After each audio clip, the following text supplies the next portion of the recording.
लालची राजा। यूरोप में यूनान नाम का एक देश है। यूनान में पुराने समय में मिदास नाम का एक राजा राज करता था। राजा मिदास बड़ा ही लालची था। उसकी पुत्री को छोड़कर उसे दूसरी कोई वस्तु संसार में प्यारी थी तो बस सोना ही प्यारा था। वह रात में सोते सोते भी सोना इकट्ठा करने का स्वप्न देखा करता था। एक दिन राजा मिदास अपने खजाने में बैठा सोने की ईंटें और अशफियां गिन रहा था। अचानक वहां एक देवदूत आया। उसने राजा से कहा, मिदास, तुम बहुत धनी हो। मिदास ने मुंह लटकाकर उत्तर दिया, मैं धनी कहाँ हूँ, मेरे पास तो ये बहुत थोड़ा सोना है। देवदूत बोला, तुम्हें इतने सोने से भी संतोष नहीं है, कितना सोना चाहिए तुम्हें? राजा ने कहा, मैं तो चाहता हूँ कि मैं जिस वस्तु को हाथ से स्पर्श करूँ वही सोने की हो जाए। देवदूत हंसा और बोला, अच्छी बात है, कल सवेरे से तुम जिस वस्तु को छुओगे वह सोने की हो जाएगी।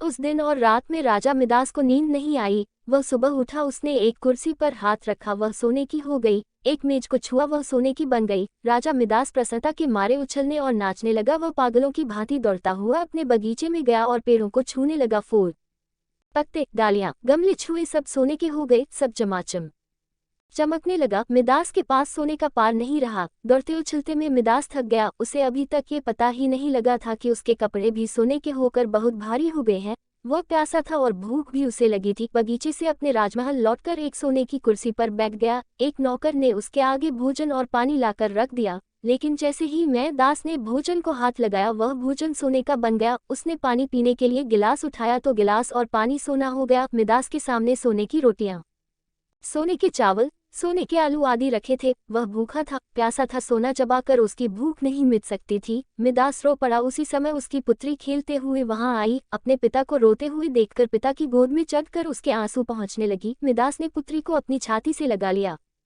लेकिन अब उसकी पुत्री वहां कहाँ थी? गोद में तो उसकी पुत्री की सोने की इतनी वजनी मूर्ति थी कि उसे वह गोद में उठाए भी नहीं रख सकता था। बेचारा मिदास सिर पीट पीट कर रोने लगा। देवता को दया आ गई, वो फिर प्रकट हुआ। उसे देखते ही मिदास उसके पैरों पर गिर पड़ा और गिड़गिड़ा कर प्रार्थना करने लगा, अपना वरदान वापस लौटा लीजिए। देवता ने पूछा, मिदास, अब तुम्हें सोना नहीं चाहिए, अब बताओ, एक गिलास पानी मूल्यवान है या सोना?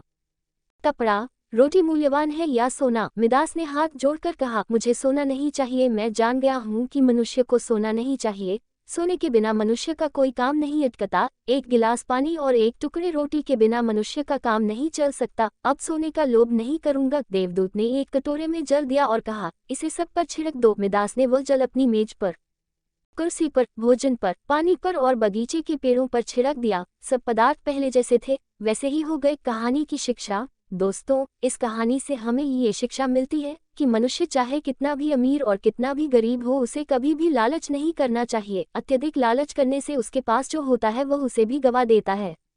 कहानी अच्छी लगे तो हमारे चैनल को सब्सक्राइब करना ना भूले।